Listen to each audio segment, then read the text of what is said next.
Hi నమస్తే welcome to healthy food life style. నేను మీ సుమాని. ఈరోజు మన లైఫ్ స్టైల్లో హెల్దీ మిలాట్ దోశ ఎలా వేసుకోవాలో చూద్దాం.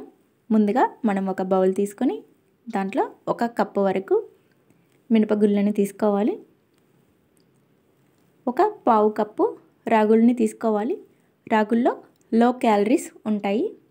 1/4 కప్పు వరకు సజ్జల్ని తీసుకోవాలి. దీంట్లో కాల్షియం అధికంగా ఉండటం వల్ల ఎముకలు బలంగా చేస్తాయి. కీళ్ళ నొప్పులు నివారణకి బాగా ఉపయోగపడతాయి సజ్జలు. 1/4 కప్పు వరకు పెసరపప్పు, 1/4 కప్పు సగ్గుబియ్యం, 1 స్పూన్ మెంతుల్ని వేసుకొని కొన్ని నీళ్ళని వేసుకొని 1 లేక 2 సార్లు శుభ్రంగా కడుక్కోవాలి. ఇలా మొత్తం అన్నీ కడుక్కున్నాక ఇందులో ఉన్న నీళ్ళన్నిటినీ వంపేసేసి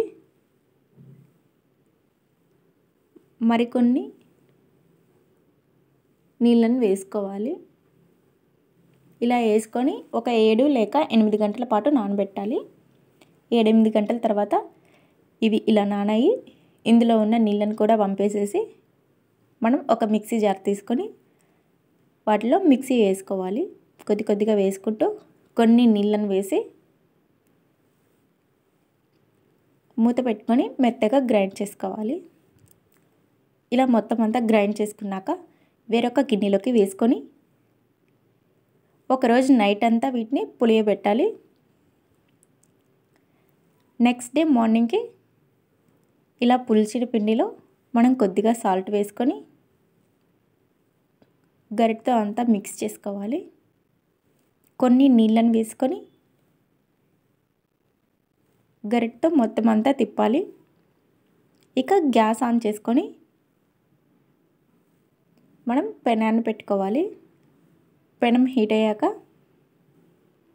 కొద్దిగా ఆయిల్ రాసి ఆనియన్తో రుద్దిన తర్వాత మనం ఇలా దోశని వేసుకోవాలి.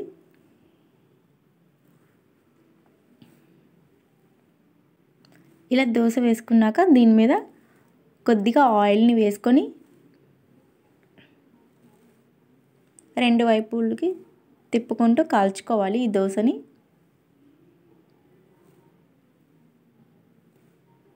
ఇలా 2 వైపులా కాల్చుకున్నాక ఇక ప్లేట్లోకి తీసుకోవాలి. చూడండి ఫ్రెండ్స్, చాలా సింపుల్ కదా. ఈ హెల్దీ దోశ మనం పిల్లలకు కానీ పెద్దవాళ్ళకి కానీ పెట్టినట్టయితే ఆరోగ్యానికి కూడా చాలా మంచిది. అలాగే చూడండి, చాలా క్రిస్పీగా వచ్చింది.